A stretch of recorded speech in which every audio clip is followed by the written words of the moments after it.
آئے گا اور بلاوا آنا چاہیے. تو حضرت سیدنا ابو ہریرہ کی عادت تھی جب بھی کوئی مدینہ منورہ میں آتا تو سرحد پہ بیٹھ کے پوچھتے کس لیے آئے؟ لوگ کہتے حضور کی زیارت کے لیے. کہا ابھی مت جاؤ میرے پاس بیٹھتا. پھر کہتے تمہیں پتہ ہے حضور کیسے تھے؟ وہ کہتے نہیں پتہ. کیونکہ اب صحابہ کرام دھیرے دھیرے ختم ہو رہے تھے نا دیکھنے والے. حضرت ابو ہریرہ کہتے تمہیں پتہ ہے حضور کیسے تھے؟ کہا ہمیں نہیں پتہ. کہا بیٹھو پہلے میں بتاؤں حضور کیسے تھے. اور پھر وہ حضور کا حلیہ بیان کرتے تھے, حضور کا ذکر کرتے تھے. ان کی آنکھیں ایسی تھی, ان کی بھاؤں ایسے تھے, ان کی پلکیں ایسی تھی. میں زیادہ نہیں ایک چیز پہ ذکر کروں.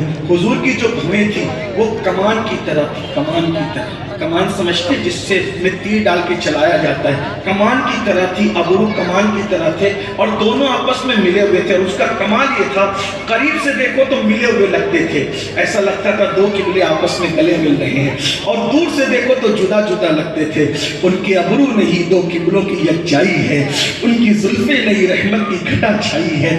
اور ان کی جو پلکیں تھی وہ بالکل باریک اور نکیلی تھی اور بڑی تھی. ایسا لگتا تھا جیسے اس کمان کے اندر تیر رکھا ہوا.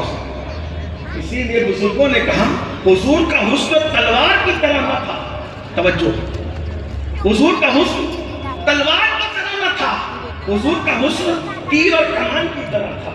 کیونکہ تلوار اور تیر اور کمان میں فرق یہ ہے کہ تلوار سے حملہ کرو تو قریب کا آدمی نشانہ بنتا ہے, دور کا آدمی نہیں. اگر بالفرض ہے نہیں, رکھتے بھی نہیں, لیکن اگر میرے ہاتھ میں تلوار ہوتی تو ادھر ان کو مارتا ادھر مارتا, آپ تک تو نہیں پہنچتی. یہ تلوار کی حد ہوتی ہے. اللہ نے محبوب کے حسن کو تلوار نہیں بنایا تھا, اللہ نے محبوب کے حسن کو تیر اور کمان بنایا تھا. وہ بھویں کمان کی طرح تھی اور پلکیں تیر کی طرح تھی. حسن کو تیر کمان اس لیے بنایا تھا, تلوار نہیں, کہ تلوار سے قریب والا صرف شکار ہوتا ہے, دور والا نہیں. مگر تیر اور کمان چلتی ہے تو قریب والا بھی شکار ہوتا ہے, دور والا بھی شکار ہوتا ہے. اسی لیے تو ان کے حسن کا جب تیر چلا تو قریب کا ابو بکر بھی شکار ہو گیا اور یمن کا اویس قرنی بھی شکار. سبحان اللہ, سبحان اللہ. ان کے حسن کا